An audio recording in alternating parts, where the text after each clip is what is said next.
Morning. It's Tuesday, April 2nd. And I'm sorry to say that last weekend, Sunday, Easter Sunday, there was a shooting in Indianapolis. Now, I wouldn't make a big deal out of a shooting because that's what goes on in life in the United States. There's a shooting every day. Now, this was a shooting where 7 children were shot.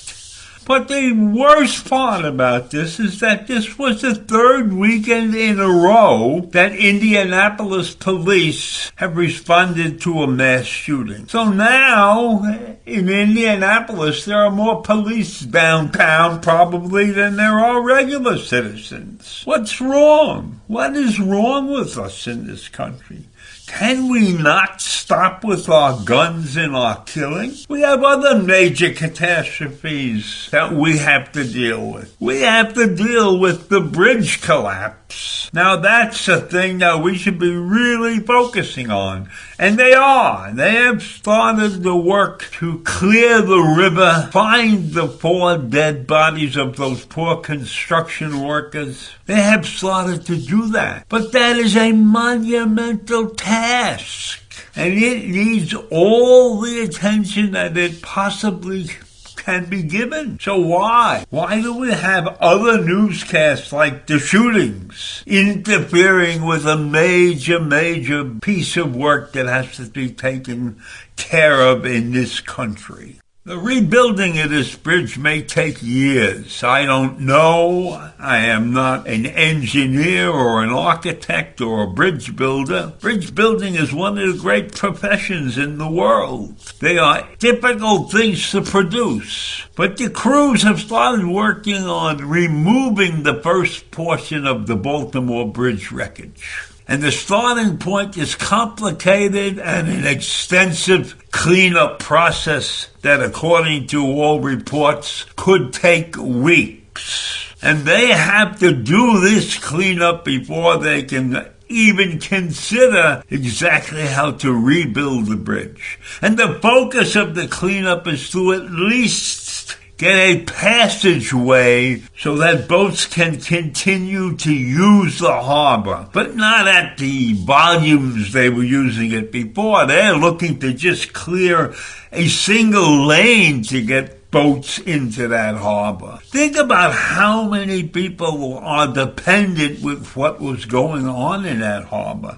They're talking about 15 to 20,000 workers that have been put out of jobs right now because of this destruction. Now, this could take weeks, and this part of the process is a 2-phase thing. The crews are working to remove the first portion of the bridge wreckage, the starting point, in a complicated, extensive cleanup process that will open a temporary channel that I've been talking about to get more vessels into the water around the collapse site. Now, clearing the channel will also allow for the search of the missing victims. And this port is critical to local and national economies. That's what all the authorities are saying, and I have no reason to doubt them. Conditions in the water, meantime, make it unsafe for divers, and pieces of the bridge are still submerged, right? So at this time, pieces of the bridge trusses have started to be cut and removed. That's according to the U.S. Coast Guard. The top part, the northern part of this bridge, has been removed already. So they're making progress. I have no doubt that these people are dedicated and they will make progress. Now, this vessel that crashed into the bridge was 213 million pounds. That's incredible. I can't imagine a boat on the river at that weight. So this was the reason that bridge collapsed, getting hit by a 213 million pound cargo ship. So the governor, Wes Moore, described the situation. We have a ship that is nearly the size of the Eiffel Tower that is now stuck within the channel that has the Key Bridge sitting on top of it. Imagine that. Can you visualize that? A huge ship with a bridge stuck on top of it.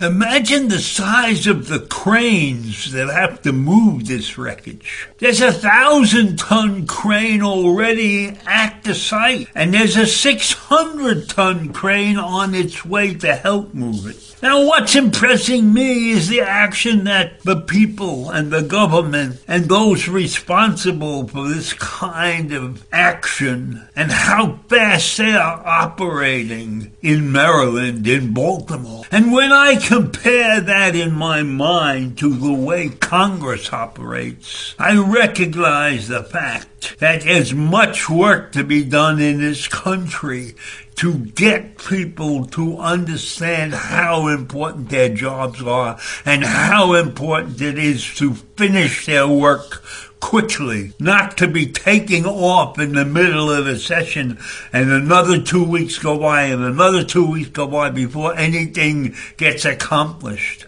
Congress should be watching what's going on in Baltimore and recognizing the fact that that's the way they have to work. They have to get their stuff done. And I am sorry that I am digressing, but it's a recognizable fact that that is a weakness in our government, that we know that there are things to get done, but we can't get them done because our Congress is incapable of quick thought and quick action. Now, officials at the bridge collapse told CNN that they are going to do an engineering analysis and they are going to take surveys to determine how to tackle the 3,000 to 4,000 tons of mangled wreckage that extends 50 feet deep into the channel. So they're working their asses off to get this thing cleaned up. They need an opening so that some ships can move. They're not putzing around. They're not going on vacations or anything.